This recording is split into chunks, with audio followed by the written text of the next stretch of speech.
¿Qué tal? ¿Cómo están? Muy buenas noches. Gracias por su sintonía. Debate. Soy Eduardo Arévalo y esta noche tenemos el gusto de recibir en los estudios a Ruth Eleonora López, jefe de Anticorrupción y Justicia de Cristosal, a quien le damos la más cordial bienvenida. Ruth, gracias por acompañarnos. Muchas gracias. Es un placer siempre estar con ustedes. Gracias.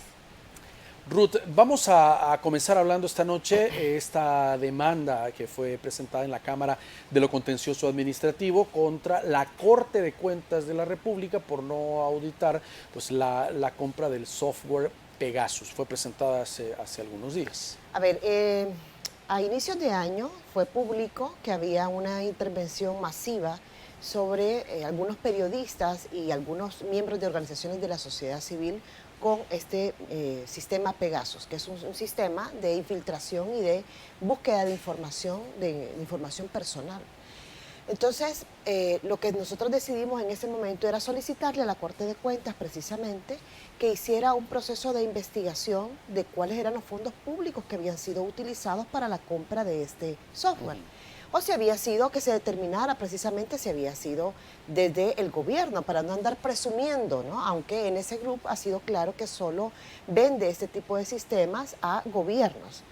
Entonces, la Corte de Cuentas, la Dirección de Participación Ciudadana, dijo que no procedía la investigación. Posteriormente nosotros presentamos un recurso de apelación ante los magistrados de la Corte de Cuentas. Los magistrados de cuentas dijeron que no. Y es bien interesante porque en la primera resolución nos decían de que había que agotar la vía penal porque eso podría haber un presunto delito. Y nosotros decíamos, son dos cosas distintas. Una cosa es la intervención misma, telefónica, o el abuso de autoridad en este caso, y la intervención sin autorización. Todavía no estábamos en régimen de excepción. Y la intervención sin autorización sobre la comunicación de los salvadoreños y las salvadoreñas. Y otra cosa es el tema del uso de los fondos públicos para esto. Sin embargo, bueno, la Corte de Cuentas, ya les comentaba, dijo que no.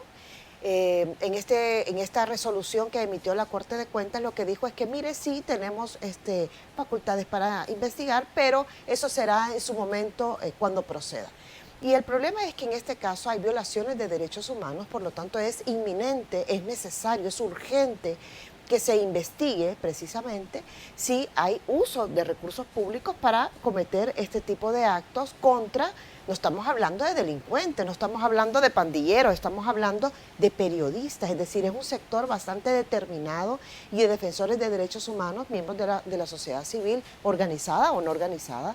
Pero lo importante es que, bueno, habría que ver por qué el gobierno estaría gastando ese dinero en ese tipo de intervenciones. Es decir, una cosa es que se dediquen fondos para el combate contra las pandillas, etcétera, y otra cosa es para intervenir precisamente los periodistas, que en otros casos, nosotros pensamos que en el caso de El Salvador también es así, es para justamente limitar la capacidad de investigación que tienen los periodistas para saber qué cosas es lo que están investigando.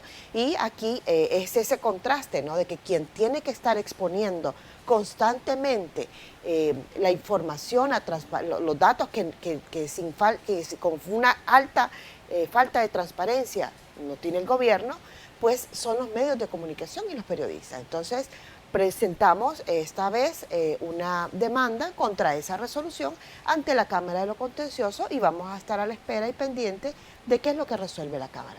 Que no es un tema de si procede o no una multa o si procede o no una sanción por parte de la Corte de Cuentas, es si se inicia o no una investigación por parte de la Corte de Cuentas al amparo de lo establecido tanto en la Constitución como en la ley. Ahora, la Cámara de lo Contencioso Administrativo podría, si resuelve a favor, ordenarle a la Corte de Cuentas que inicie esa investigación solicitada. Esa es nuestra pretensión, precisamente, que se declare la ilegalidad del acto de la Corte de Cuentas para que se inicie el proceso de investigación. Esa es la pretensión, exactamente, Eduardo.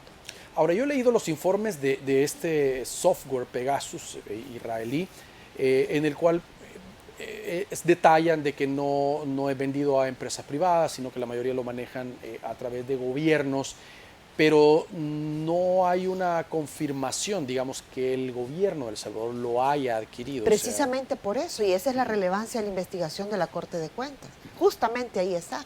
O sea, la Corte de Cuentas debiera determinar si es el Estado salvadoreño el que ha promovido la compra de este software, ya sea por sí o a través de terceros, porque es parte de lo que necesita el país, de no tener especulaciones innecesarias. Entonces, ¿quién mejor que la autoridad precisamente para determinar si se compró y no se compró y si se utilizaron fondos públicos para esto? Porque no sé si habrá sido de algún fondo privado, por ejemplo, de algún de algún miembro del gabinete o de los gabinetes para comprar el software. Creo que no sería procedente porque además es un software bastante caro, muy caro, y que mucho depende no solo del software, sino de la cantidad de intervenciones.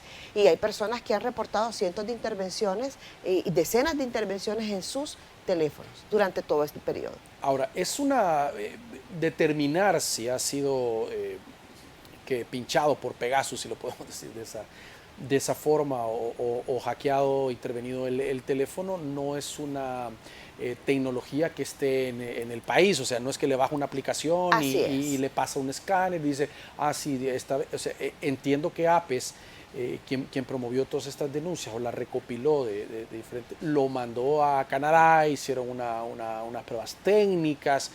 Ahí no aparece quién, sino que aparece si el teléfono había sido y en qué periodos intervenido. Así es, hay investigaciones de Citizen Lab precisamente, y esto se presentó a la Fiscalía General de la República que al parecer no ha investigado, ¿no? Yo creo que es de suma preocupación por dos cosas. Mira, no solo por la vulneración misma de esa necesidad de intromisión que pudiera haber sobre los periodistas y sobre sus procesos investigativos, sino también por el tema de las fuentes. Es decir, creo que el gobierno estaría, si es así, estaría tratando de investigar o tratando de saber o tratando de anticiparse a las investigaciones que tiene justamente los medios de comunicación y los periodistas de investigación en este caso. Eso no está a la mano de cualquiera, no solo por el costo, sino porque la misma NS Group ha expresado que no, en su página está puesto, que no se vende a particulares, sino que son para temas de seguridad nacional. Y yo creo que aquí hay un tema importante también. Nosotros tenemos una protección constitucional que es el artículo 24, hoy con el régimen de excepción esto está suspendido. Pero estamos hablando de ya por el mes de enero y estas intervenciones se habían producido en el año anterior, es decir, estamos hablando del año 2021, cuando todavía el régimen de excepción no existía. Y las intervenciones telefónicas están permitidas bajo un periodo normal, no extraordinario, aunque hoy todo es extraordinario y seguirá siendo extraordinario, pero en un periodo ordinario, digamos, sin régimen de excepción declarado, pues tendría que haber una orden judicial, Eduardo, para que se pudieran intervenir los teléfonos y las comunicaciones de los ciudadanos y ciudadanas. Y mira, yo creo que además, esa orden está delimitada en un tiempo determinado, pero además sobre un contenido determinado. Esto no tiene que ver, por ejemplo, con el tema de las relaciones interpersonales, esto no tendría que ver, por ejemplo, con datos médicos. Uno hoy en su teléfono pasa, me hice este examen, mirar mi resultado, etcétera, que es información confidencial, porque esa es una información que solo le corresponde al individuo, a la persona, y puede ser también sobre datos personales. Es decir, estamos hablando de cuentas bancarias, elementos como este, o simplemente diferencias incluso personales con alguien. O sea, nadie tiene por qué saber esa información que solo le corresponde a usted. Es como que usted llegara a su casa e inmediatamente se abriera una pantalla y cualquier miembro de su casa pudiera ver qué es lo que usted ha estado conversando. Estamos hablando de padres, hijos, esposos, etcétera, y no porque usted tenga que andar en algo malo. Es decir, es un tema que a veces hay información que solo le atañe al individuo, a la persona, y este software permite intervenir ese tipo de información también. Ahora, ¿ha habido más investigaciones en torno al tema? Es decir, otras denuncias de casos que se pudieran estar dando. ¿Se ha mandado información a Canadá para hacer una revisión? Bueno, sí, hace poco, hace como 2 semanas, también algunos ambientalistas, algunas periodistas de investigación ambientalistas reportaron que habían sido infestadas y esto ha sido pues también tratado. APES ha dado seguimiento de manera muy cercana precisamente a este tipo de intervenciones, porque además llama la atención que es especial sobre un sector específico, es decir, estamos hablando fundamentalmente de periodistas y de defensores de derechos humanos. Yo creo que esto es muy característico, muy notorio de este tipo de software, de sistema, porque hasta ahora yo no he visto caso que la denuncia venga de un líder de pandilla, ¿verdad? Aquí estamos hablando de personas que tienen una actividad social, porque el periodismo es eso, es una actividad social de gran relevancia, nos permite a nosotros los salvadoreños y las salvadoreñas tener la información necesaria y nosotros sobre esa información podemos decidir qué hacer, si la tomamos en cuenta, si no la tomamos en cuenta, si la vemos, si le creemos, si no le creemos, pero es una decisión individual. Lo que no puede ser es que un gobierno intervenga las comunicaciones de los periodistas precisamente para tratar de limitar su actividad. Y voy a poner un ejemplo. Cuando ya estaba el régimen de excepción, llamó poderosamente la atención cuando allá por el 5 de abril se sacó aquellas reformas, que son las reformas que se conocen como Mordaza, que se aprobaron en la Asamblea Legislativa muy rápidamente, sin proceso de ley y violando el artículo 140 y 142 de la Constitución, y por eso presentamos una inconstitucionalidad, porque lo que se pretendía en ese caso es limitar la exposición pública, limitar la circulación de información que tuviera que ver con pandillas. Precisamente es la ley sobre la que se promovió esta nueva lista Engels, que hace referencia directamente al diputado Cristian Guevara como jefe de bancada. Justamente por esta ley, no es un tema de la defensa de los pandilleros, es un tema de la defensa de la libertad de expresión y además del derecho a la información que tienen los ciudadanos y las ciudadanas. Entonces, en ese momento cuando se aprobó eso, fíjense que todos nos quedamos así pensando, entre varios abogados lo dijimos, lo comentamos, bueno, ¿cuál es el interés de tener esta reforma en este momento? Y un compañero dijo, esto definitivamente es porque seguro alguna investigación hay que ya vincula al gobierno con las pandillas. No había pasado ni un mes, Eduardo, cuando salió la investigación del Faro. Y claro, eran hechos que habían ocurrido previamente y que demuestran claramente cómo el gobierno estaba enterado, era conocedor de lo que iba a pasar ese fin de semana. Quizás no sabía cuántas muertes iban a haber, porque eso no podía preverse, pero de que sí iba a haber un repunte y que no se tomaron las medidas, quedó claro con esa investigación. Entonces, sobre eso es que va este tema de Pegasus, sobre eso es que se está pidiendo que, bueno, si está Pegasus, bueno, está bien. ¿Cómo lo compró? ¿Con qué fondo lo compró? ¿Con qué autorización?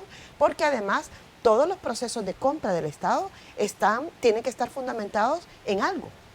Y ese algo es un requerimiento, es un plan de trabajo, es precisamente la planificación que este gobierno no tiene. Vamos a hacer una pausa y vamos a continuar abordando también el tema de la prórroga del régimen de la excepción y lo que involucra también esta temática. Ya volvemos.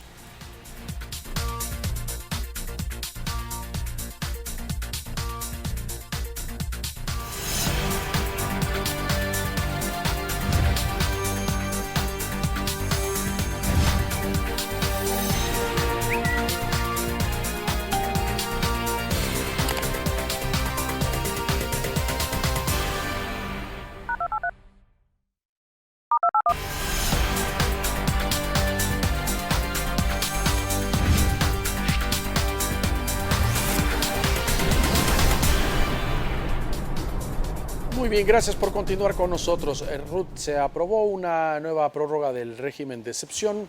Ahora sí generó un debate bastante intenso entre las fracciones que se oponen o que no dieron sus votos para ello, aunque los votos ya los tenía básicamente la bancada oficial y es que iba a aprobarse esta nueva prórroga.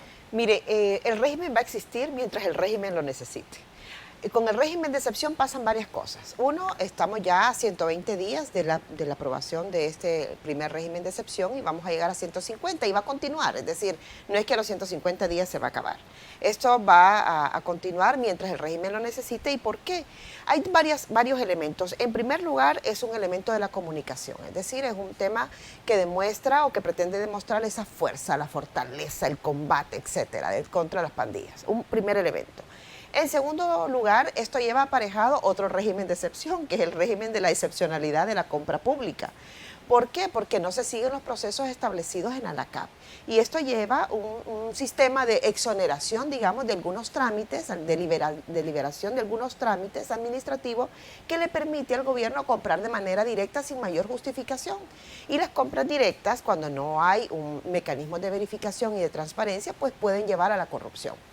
Entonces, ese es el otro sistema que va paralelo a este régimen de excepción, es decir, no solo se están capturando pandilleros y personas inocentes, porque hay que decirlo con muchísima claridad, hay muchas personas inocentes capturadas, sino también está capturado el sistema de compras públicas asociados a todo esto.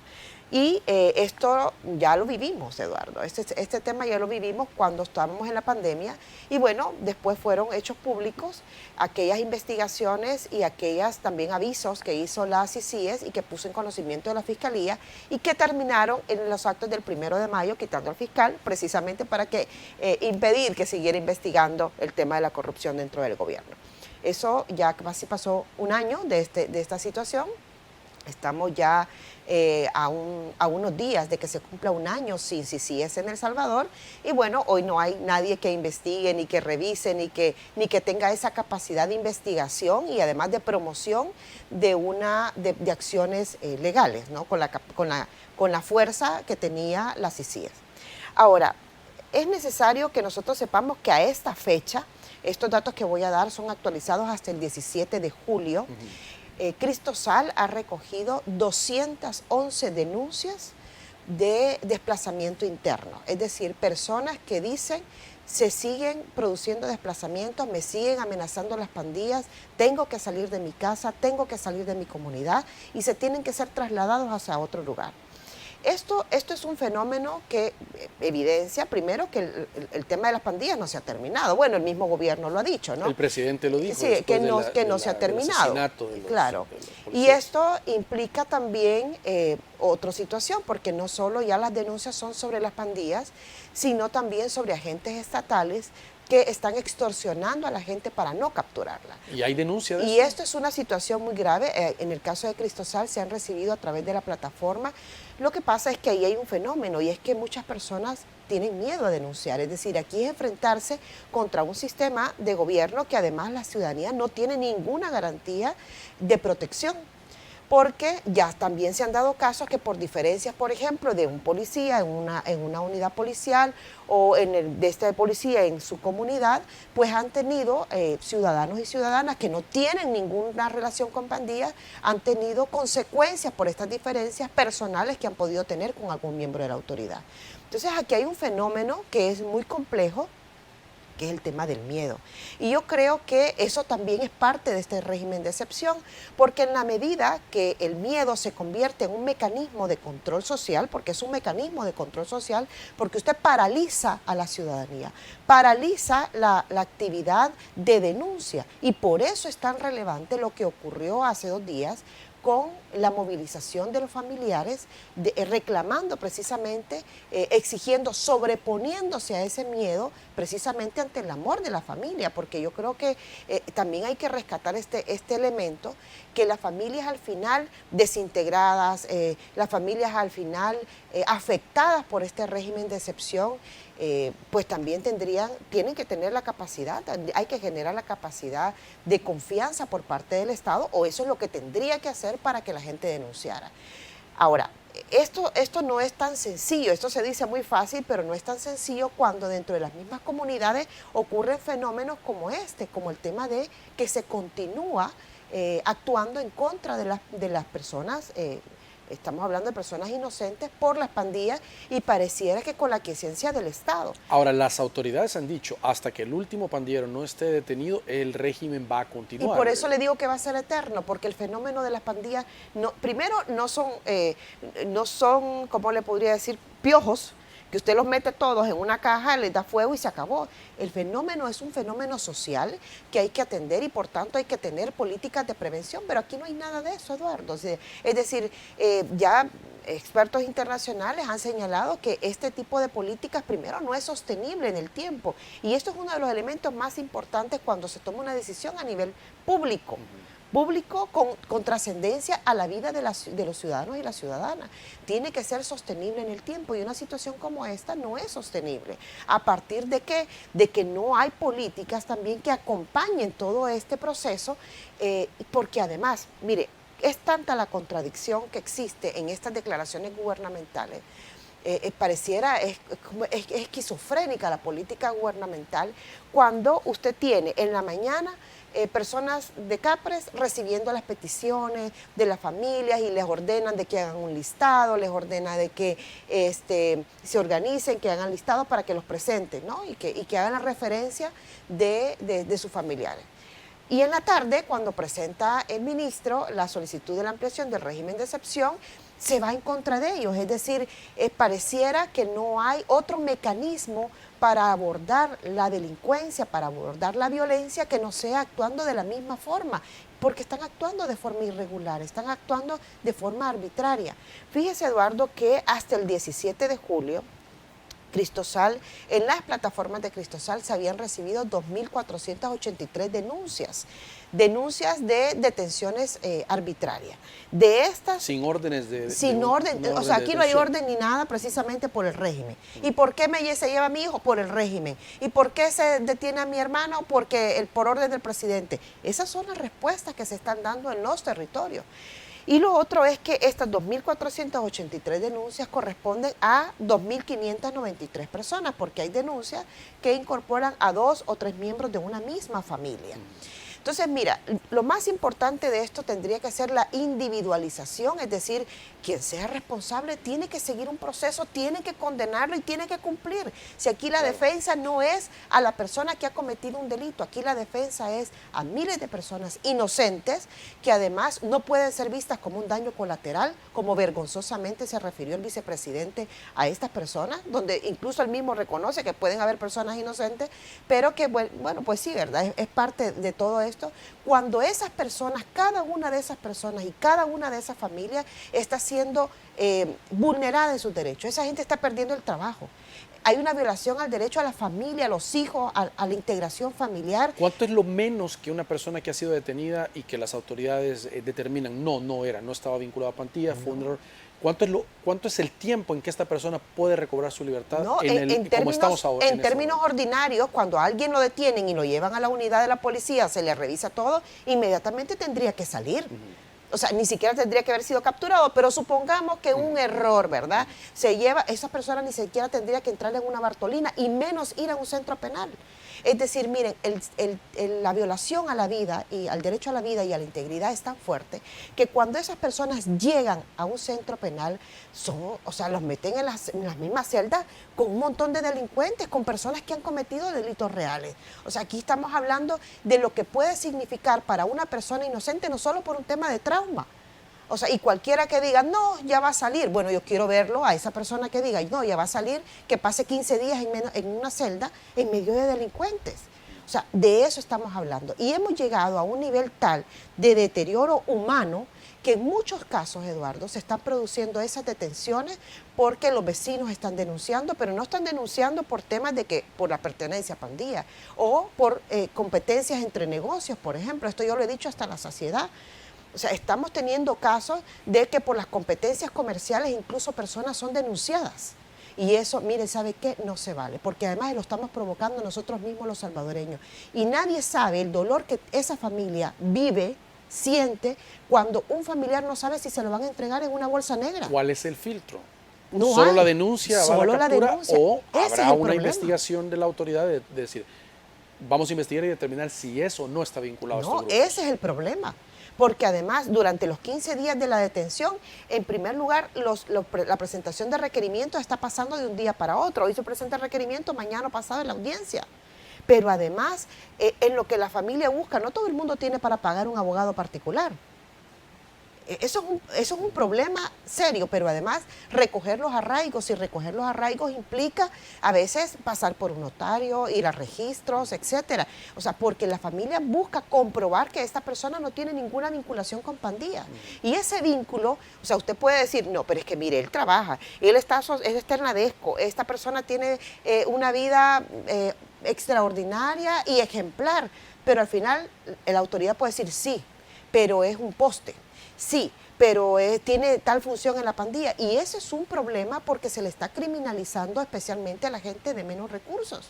Usted no ve esas redadas que hacen en lugares como Soyapango, en Ilopango, etcétera, y que además hoy se han detenido, al menos mediáticamente, ya no lo expresa de la misma forma la Fiscalía o la Policía, pero usted veía esa cantidad de personas que llegaban a una comunidad y se los llevaban todos.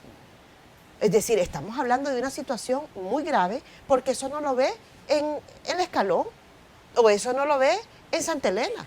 ¿Me explico? Entonces, yo creo que es necesario que lo veamos en una dimensión justa, en una dimensión correcta de lo que implica esto para la ciudadanía, para las familias.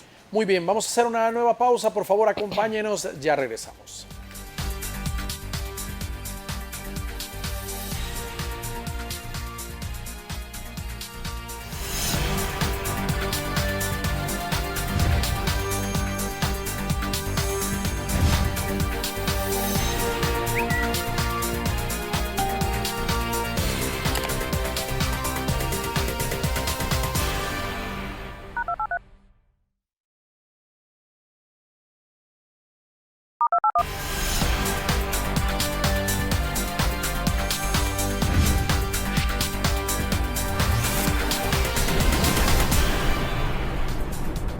Muy bien, gracias por continuar con nosotros. Ruth, veía en cuanto a las estadísticas que ustedes manejan en Cristosal, 63 capturados bajo régimen de excepción, decía, habrían fallecido bajo custodia del Estado. ¿Es así? ¿Tienen Es ese así. registro? Yo creo que es importante decir algo. Cristosal tiene una plataforma de denuncias, que es la que expuse en el segmento anterior. No son las únicas denuncias que existen. Hay personas que van directamente a otras organizaciones o incluso a la Procuraduría para la Defensa de los Derechos Humanos, instando a la institucionalidad, así debe ser. Pero también en el caso de las personas que han fallecido, nosotros llevamos un registro minucioso, es decir, a partir de fuentes abiertas o de denuncias también que nos hace la familia, se empezó desde el día 1 prácticamente a darle seguimiento a esto. Claro, en la medida que ha ido pasando el tiempo, la cantidad de fallecidos ha aumentado, pero además el ritmo de fallecimientos también ha aumentado, ha crecido muchísimo. Y hasta esta fecha nosotros tenemos, hasta el día de hoy, tenemos 63 personas reportadas que han fallecido bajo la custodia del Estado, porque ya hay personas que han muerto en Bartolinas, pero detenidas bajo el régimen de excepción.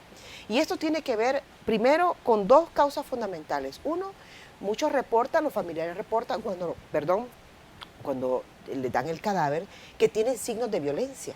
Tienen golpes, tienen laceraciones en sus cuerpos, algunos han reportado que parecen haber sido víctimas de tortura, otros de asfixia, etcétera. ¿Pero eso será de parte de la autoridad penitenciaria o otros reclusos? Mira, Eduardo, yo creo que tu pregunta es mágica, porque justamente devela la falta de investigación. Es decir, una de las cosas que debiera estar haciendo la Fiscalía en este momento es investigando, determinando exactamente lo que me acabas de preguntar. ¿Quién está detrás de esto? ¿O son custodios o son otros reclusos? Si son otros reclusos, es claro por el tema del hacinamiento y porque es lo que estamos diciendo, personas que incluso no tienen ningún vínculo con pandillas, que puedan ser llevadas a estos espacios, que son espacios de muerte, son espacios de muerte. Las celdas son espacios de muerte. Entonces, y personas inocentes que además no están acostumbradas a tratar en ese ambiente, uno no sabe ni siquiera las reacciones que pueden tener o todo el tipo de agresiones que pueden estar sufriendo adentro. Entonces, ese tema es muy relevante precisamente porque lo que debe hacer la Fiscalía, lo que debe hacer el Estado es investigar y no taparse los ojos y menos también tratar de menos o ver de menos el dolor de esas familias que reclaman una investigación, pero además que están reclamando que sus familiares han sido detenidos de manera irregular. Entonces creo que este punto es fundamental porque además si lo están haciendo los custodios, pues entonces como también ya hay denuncias de que custodios han intervenido por parte de familiares a partir de personas que han comentado, gente que ha salido, etcétera. Hay muchos testimonios de personas que han salido por distintas razones. Por supuesto, han estado más de 15 días detenidos, muchos de ellos, y se evidencia cómo hay una brutalidad interna, hay tortura por parte incluso de los custodios. Y el otro elemento es que las personas con enfermedades crónicas no están siendo atendidas. Leía problemas psiquiátricos, diabetes e insuficiencia renal serían una de las principales causas. Pero además hay personas con epilepsia, es decir, estas situaciones, como una persona que tiene un padecimiento, por ejemplo, epiléptico, el estrés puede provocar, Sí, puede generar un desencadenante, puede ser un desencadenante y generar una crisis. Si además esta persona no tiene los medicamentos en ese momento, pues también dése cuenta que con el nivel de agresividad que hay ahí adentro, uno no sabe qué es lo que pueden estarle provocando incluso a este tipo de personas que tienen algún padecimiento, porque además el caso de los pacientes con insuficiencia renal, hay gente que tiene hasta 47 días sin medicamentos, o un diabético no puede estar sin insulina, es decir, son temas que van a llevar a la muerte a la gente que está ahí. Y vuelvo, aquí no es el tema de que son pandilleros, no importa que se mueran. O sea, aquí estamos hablando de miles de personas, insisto, miles de personas inocentes, y desafortunadamente muchas personas, la población salvadoreña también ha sufrido muchísimo dolor por parte de las pandillas y ha llevado a este odio que es normal. Es decir, la reacción de la ciudadanía no es anormal. Lo que es anormal es la reacción del Estado, porque es su responsabilidad de tener que investigar y de individualizar la responsabilidad de cualquiera. Porque hoy es un vecino, pero mañana le puede tocar a usted. Y entonces le va a tocar andar de lugar en lugar con su familia buscando a su detenido. Se están produciendo también desapariciones temporales, porque la gente, hay lugares donde van a detener a la persona a su casa. Pero en otros momentos se produce la detención en la calle. O sea, cuando un familiar no aparece y no tiene comunicación, su teléfono apagado, etcétera, la familia no sabe si se lo ha llevado la pandilla o se lo ha llevado la autoridad. Entonces yo creo que la autoridad no se puede poner justamente al lado de las pandillas, se tiene que diferenciar. Y el otro elemento es que, bueno, ha sido claro el tema del pacto, voy a insistir con esto, porque la autoridad en El Salvador ha tenido conocimiento y ha tenido relación directa con las pandillas. Por tanto, no se vale que quien esté pagando por ese pacto sea la población salvadoreña. Ruth, también escuchaba algunos argumentos de analistas en este tema que decían... el presidente manifestó que no iban a endurecer las medidas en las cárceles porque ya estaban endurecidas, pero decían algunos, no sé dónde será más complicado, decía un analista, para una persona detenida, si estar en un penal o estar en una Bartolina, porque las condiciones de hacinamiento que están en estas, que no son cárceles, o sea, no están diseñadas para tanta capacidad o para tener a estas personas, no sean las adecuadas en este momento. Y es mucho el tiempo en la que tarda, por la cantidad de procesos, para ser llevado a un centro penal. No se equivoca. Hoy están pasando de Bartolinas 3 días y los mandan a los centros penales. O sea, el tema es tan grave justamente que todo está al revés. ¿Me explico? ¿Y dónde penales si ya no hay espacio? Exactamente. Y fíjese que hay una declaración, bueno, se ha hecho público que hay más de 46,000 personas detenidas. Eso evidencia de alguna manera que ha disminuido el ritmo durante los últimos meses, durante el último tiempo, porque hubo días en que había más de 500 personas detenidas, ¿verdad? Entonces esto evidencia un poco que ha disminuido el ritmo, pero también decían que había más de 30,000 pandilleros en la calle. O sea, en la misma, cuando se hizo la presentación de la solicitud de la ampliación del régimen, se daba esta información, y también decía otra autoridad que la mayoría de los pandilleros todavía seguían en la calle. Entonces, es un tema bien contradictorio, porque pareciera ser, justamente, vuelvo con lo que iniciamos, pareciera que esto va a ser eterno. Y por eso digo, esto va a seguir mientras el régimen lo necesite. Ahora, ¿cómo hacer un control efectivo de las denuncias? Porque si bien es cierto, usted hablaba de que la población tiene temor, todavía se dan algunos casos, la gente se motive, llame y denuncie ese tipo de casos de acciones de pandillas, pero que no se esté dando por el tema de la recompensa o como una venganza a alguien, lograr un filtro efectivo para que estas situaciones no se sigan dando. Precisamente es la autoridad a la que le corresponde esto. Es decir, una cosa es que yo pueda hacer una denuncia falsa, ¿verdad? Una cosa es que alguien de mal corazón, porque hay que tener muy mal corazón para hacerlo, y muy bajos principios, o no tener principios, y lo haga, y otra cosa es que la autoridad se suba en esa denuncia y simplemente vayan a detener a las personas. O sea, fíjese que cómo está funcionando. A veces, que ayer conocí un caso de que llegan, por ejemplo, a un lugar, a un negocio, a un comercio, llega la primera ronda de la policía con miembros de la Fuerza Armada, la segunda llega otra vez, y a la tercera venimos a buscar a fulano de tal, ¿verdad? A una de las personas que trabaja ahí, etcétera. Y se lo llevan. Y son personas, insisto, que se siguen un procedimiento irregular porque en algunos casos se lo están llevando solo para tomarle datos, le dice. Es decir, incluso se llevan con engaños a la persona para detenerla posteriormente. Es decir, ya vamos a venir. Hay un caso bueno, hay varios casos, pero hay un caso que es muy dramático de una madre que narraba que le decían, ya vamos a venir, madrecita, ya se lo vamos a traer. Es decir, simplemente se lo llevan y ahí mismo queda detenido.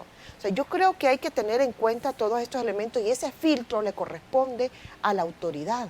Por eso es que no es excusable por parte de la autoridad que se sigan produciendo detenciones arbitrarias. Tienen que tener un límite, hay que ponerle un paro a esto, porque, insisto, lo que está ocurriendo es que se está criminalizando a las personas que están denunciando. ¿Y sabe qué? No se vale, esa gente tiene derechos. Esas personas que han sido inocentes, que son detenidas, tienen derechos y la familia tiene derecho a levantar su voz, a buscar y a reclamar a su detenido. Porque, insisto, esto tiene una afectación de manera central y general, no solo sobre la comunidad, y central sobre la familia. Aquí hay personas que están perdiendo su empleo. ¿Cree que un empleador le va a decir, sí, en 6 meses cuando regreses te voy a volver a dar el trabajo? Pero además, eso de que ya van a salir y de que primero decían, el que nada debe, nada teme, ya van a sacarlo. Pasan los 15 días. No, es que el que nada debe, nada teme, en los próximos 6 meses va a salir. No van a salir. No van a salir porque además el régimen no se puede dar el lujo que una persona inocente salga. ¿Sabe por qué? Porque lo pueden demandar. Porque esa persona puede ejercer sus derechos contra el Estado salvadoreño. Ahora, en este control de la denuncia, porque hay que matizar este tema, la denuncia también es importante, o sea, para controlar, la policía no puede estar en todos los territorios. Así es. No podría haber, digamos, una figura en la cual, aunque la llamada es anónima, si da una información que sea falsa y se compruebe que tiene una motivación que no sea realmente una denuncia legítima contra alguien, pueda haber una acción contra esta persona que está haciendo primero un uso indebido. Correcto. Un uso indebido del mecanismo, sí, por supuesto. Eso tendría que pasar, pero no está pasando. Porque lo más importante ahorita es producir la detención. Ese es el problema. Pero además, y voy al tema de la ley de recompensas de una vez, que creo que es importante tocarlo, todavía no se sabe si esta ley de recompensas está operando de manera, o cómo está operando, porque hay una gran falta de transparencia. Y estos son fondos públicos, señoras y señores. Pero hay una promoción, yo lo he escuchado en radio. Sí, exactamente, menciona, ¿no? de marcar el 1, 2, 3, ¿verdad? Pero el tema es que, y ahí voy, ¿cómo se está ejecutando? ¿Cómo se está entregando? ¿Cómo es? ¿Cuál es el proceso? Por eso insisto, estos son fondos públicos. Nosotros no sabemos, bueno, ya pasó, ¿verdad? Que con los $300 terminaron en manos de pandilleros, y terminaron en manos de pandilleros porque alguien del gobierno lo permitió. Es decir, ellos no se metieron solitos a la lista. Ellos fueron incorporados como una lista. Y esa incorporación tiene que haber tenido un acto administrativo, es decir, un acto de una autoridad administrativa que los incorporó, aunque sea de un operador, pero alguien los incorporó. Y sobre esto no hay una investigación. Pero entonces voy otra vez, insisto. Bueno, sí hay una investigación, incluso hubo escuchas telefónicas aprobadas por jueces en tiempos anteriores y hoy ya no nadie habla de eso. Pero el tema es, y voy a centrarme en el tema de la transparencia, la falta de transparencia que hay en la gestión de los fondos públicos, incluyendo durante todo el sistema del régimen, pero también sobre este punto particular de las denuncias anónimas que pueden estar siendo retribuidas. Muy bien, tenemos que hacer la última pausa del programa. Por favor, acompáñenos, ya regresamos.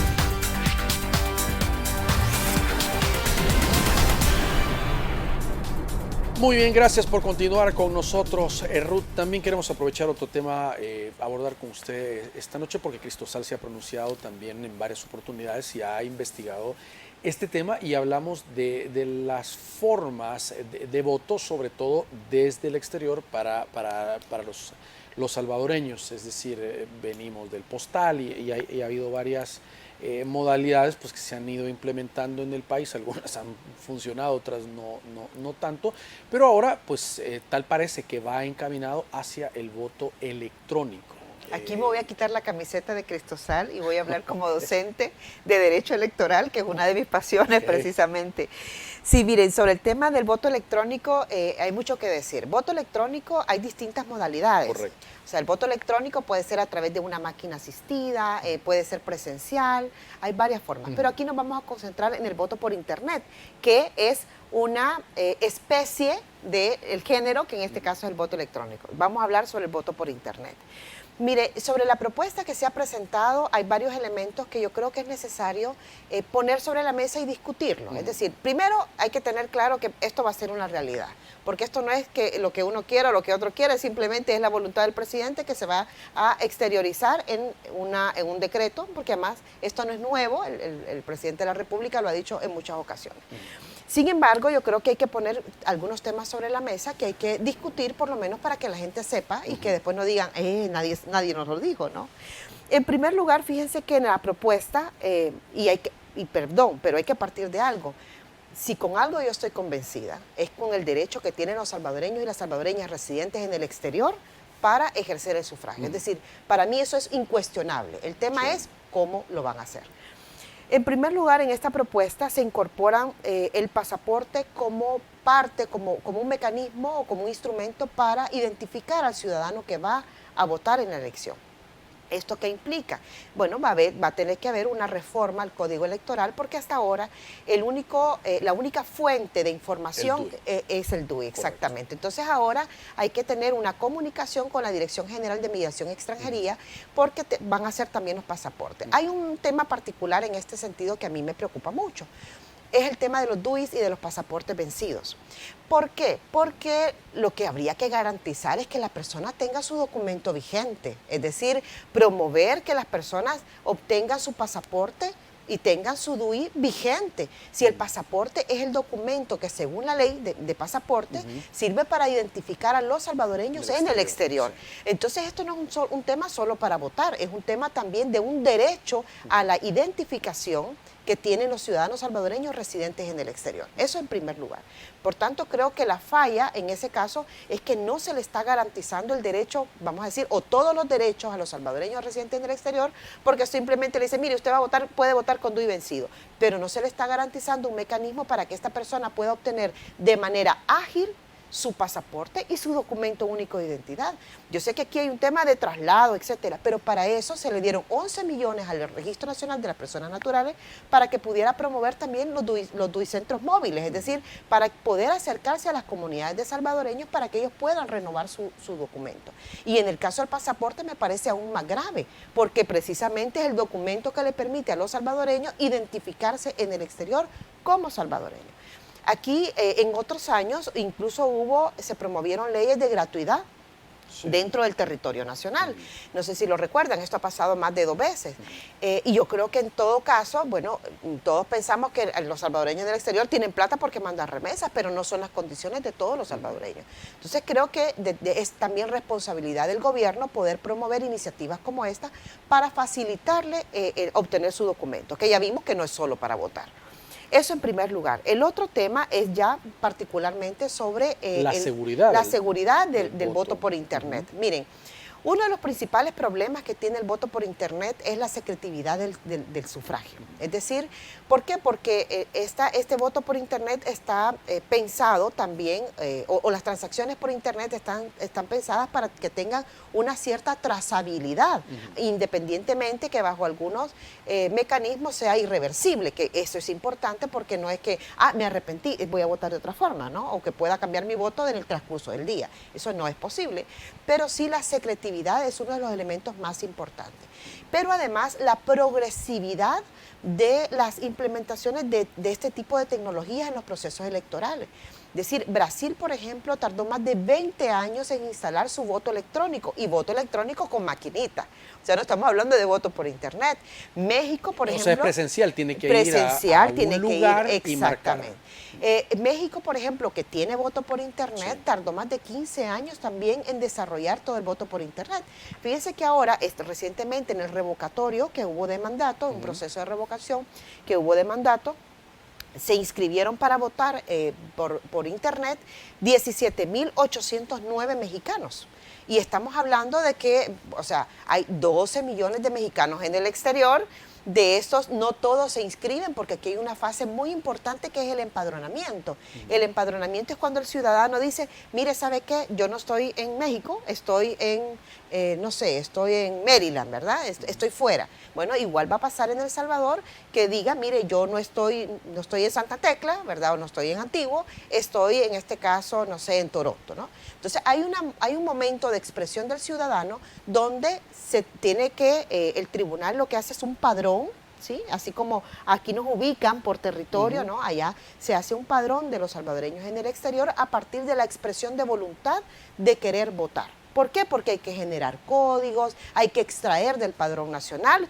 O sea, si a usted le tocaba votar en Santa Tecla, lo van a sacar de Santa Tecla y lo van a poner en este padrón del exterior. Entonces resulta que de estos, igual que pasó en México, como les decía, de 17.809 mexicanos que se inscribieron para votar por internet, ellos mantienen la posibilidad de hacerlo postal también, no solo por internet, mantienen las dos alternativas. 8.287 fueron los que votaron por internet, es decir, menos del 50%.